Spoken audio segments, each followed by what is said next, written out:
नमस्कार दोस्तों, जैसा हम सबको मालूम है कि नया रेंट एग्रीमेंट रूल 2025 इशू हो चुका है जो 1 जुलाई 2025 से एप्लीकेबल है। और इसके अंदर क्या इम्पोर्टेंट चीज़ें हैं, क्योंकि ये आम आदमी के लिए इफ़ेक्टिव है, आम आदमी के लिए ज़रूरी है जानना और इसको अप्लाई करना। तो मैं आज आपको कुछ टिप्स बताऊंगा जिसके बेस पे हम लोग आने वाले टाइम में, अगर चाहे हम टेनेंट हैं या लैंडलॉर्ड हैं, हम लोगों को क्या सावधानियां बरतनी हैं, ये चीज़ हमको डिस्कस करते हैं। तो सबसे पहला है कि every tenant must have a digitally stamped and online registration rent agreement within 60 days of its signing. यानी कि आप कोई भी आज की डेट में रेंट एग्रीमेंट रजिस्टर करेंगे तो वो विद इन 60 डेज जो है रजिस्टर हो जाना चाहिए। ये मस्ट है। आज की डेट में बिना रजिस्ट्रेशन के इसकी कोई वैल्यू नहीं होगी, क्योंकि अब इसके लिए इन्होंने अलग से ट्रिब्यूनल बना दिया है।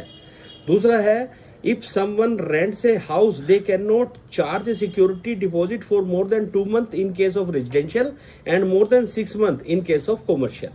आप अपनी कॉमर्शियल प्रॉपर्टी किसी को किराए पे दे रहे हैं, मैक्सिमम 6 महीने का आप उनसे एडवांस ले सकते हैं, और अगर वो रेजिडेंशियल है तो मैक्सिमम 2 महीने का ले सकते हैं।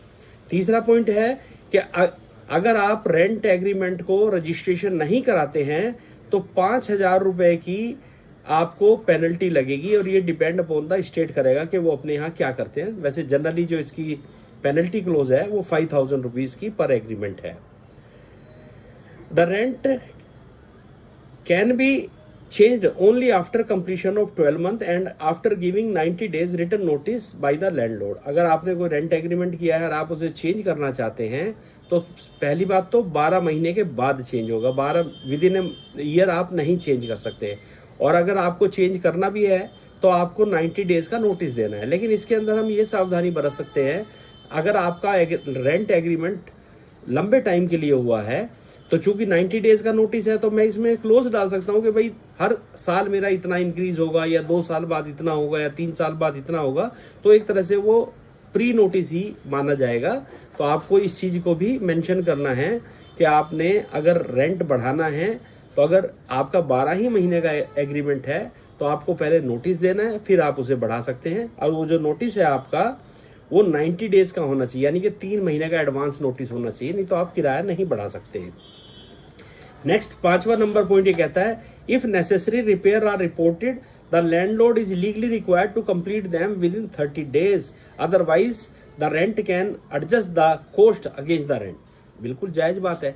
अगर आपकी कोई मेजर रिपेयर है तो वो तो लैंडलॉर्ड को ही करानी होगी। जो छोटी मोटी डे टू डे की रिपेयर्स होती हैं वो तो टेनेंट को, क्योंकि जिस टाइम पे हमने अपना फ्लैट आपको किराए पे दिया है, टेनेंट को दिया है, तब हमने वो सारी चीजें आपको रनिंग पोजीशन में दी है। तो डे टू डे की तो चीजें आप कराएंगे, लेकिन अगर कोई मेजर रिपेयर है तो वो लैंडलॉर्ड को करानी है, और वो नोटिस मिलने के 30 दिन के अंदर उसको करानी होगी।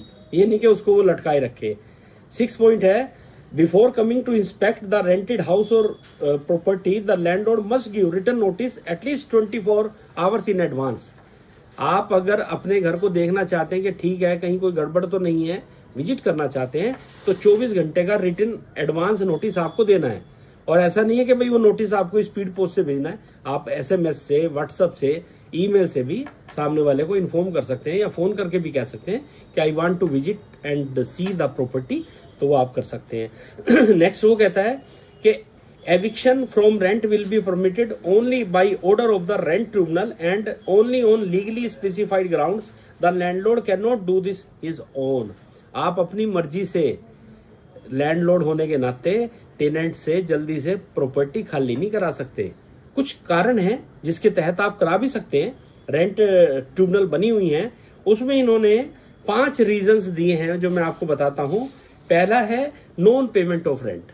जायज बात है, अगर आपको कोई रेंट नहीं दे रहा है तो आपको जो है उसको खाली कराने का पूरा अधिकार है। Illegal activities of the property, आप मेरी प्रॉपर्टी के अंदर इलीगल एक्टिविटी करेंगे तो मैं आपसे खाली करा सकता हूं। मिस यूज, रेजिडेंशियल को कॉमर्शियल में या कॉमर्शियल को रेजिडेंशियल में यूज कर रहा हूं तब मैं खाली करा सकता हूं।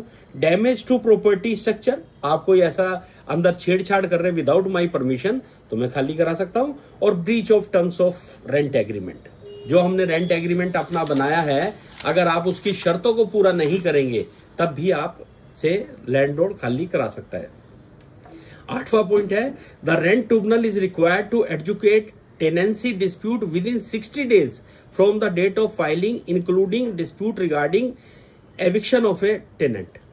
यानी कि जो उसके लिए भी बाउंडेशन कर दी है जो रेंट ट्रिब्यूनल है कि अगर मान लीजिए मैं अपनी प्रॉपर्टी खाली कराना चाहता हूं और मैं ट्रिब्यूनल के पास गया कि ये टेनेंट खाली नहीं कर रहा, तो विद इन 60 days ट्रिब्यूनल जो है ऑर्डर पास करेगी उसकी एविक्शन का।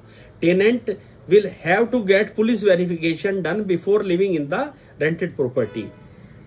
टेनेंट को अपना पुलिस वेरिफिकेशन कराना है।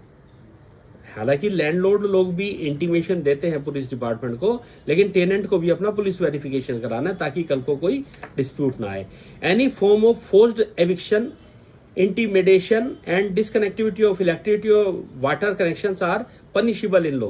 पहले क्या होता था, लैंडलॉर्ड किराएदार की बिजली काट दी, पानी काट दिया, ये अब आप नहीं कर सकते। अगर आपको करना है तो ये करेंगे तो आपको पनिशेबल बाय लॉ होगा। अब इसके अंदर हमारे टीडीएस के रूल्स भी आ गए हैं कि अगर कोई भी रेंट 5,000 रुपए से ज्यादा है तो वो डिजिटल पेमेंट से ही होना चाहिए, चाहे वो चेक है चाहे वो आपकी ऑनलाइन पेमेंट है। 5,000 रुपए से कम है तो आप कैश में लेन देन कर सकते हैं, लेकिन 5,000 रुपए से ज्यादा का आपको ऑनलाइन पेमेंट ही ट्रांसफर करनी है ताकि उसकी ट्रैक की जा सके पेमेंट की। और अगर 50,000 रुपए से ज्यादा रेंट है तो उस केस में, और जो लेने वाला है वो नॉन कॉर्पोरेट असेसी कह लीजिए या जिसका टैक्स ऑडिट नहीं एप्लीकेबल है, उन लोगों के लिए। अदरवाइज तो हमारे इनकम टैक्स में अलग से रूल्स हैं टीडीएस के, लेकिन जो हमारी सेक्शन 194 IB है उसके अनुसार अगर कोई भी पर्सन, चाहे उसका टैक्स ऑडिट होता है नहीं होता है, वो 50,000 रुपया या उससे ज्यादा रेंट ले रहा है महीने का, तो उसमें 5% टीडीएस है। अदरवाइज तो हमें मालूम है कि 10% टीडीएस कटता है, तो यहाँ पे 5% तो टीडीएस 50,000 से ऊपर काटना ही है टेनेंट को। What do the new rules means for tenant? इससे क्या होगा कि जो डिस्प्यूट्स हैं वो सब खत्म हो जाएंगे। अलावे जो लैंडलॉर्ड है वो डरता है प्रॉपर्टी को किराए पे देते हुए कि भाई मैं खाली नहीं करा पाऊंगा, उसके लिए आसान हो जाएगा। और इस तरह से हमारे देश में जो वैकेंट प्रॉपर्टीज पड़ी हैं, जो हमारे पास इतना स्टॉक है प्रॉपर्टीज का, तो जो टेनेंट के मन में एक भावना है कि मैं इनसिक्योर्ड फील करता हूं, किराए पे दे दूं खाली ना हो, तो इन सब झंझटों से हम बच जाएंगे, क्योंकि अब जो है रेंट ट्रिब्यूनल बन गई हैं, वो हमें सपोर्ट करेंगी, गाइड करेंगी और अपना डिसीजन टाइम से देंगी। तो with this, thank you very much for joining. Thanks.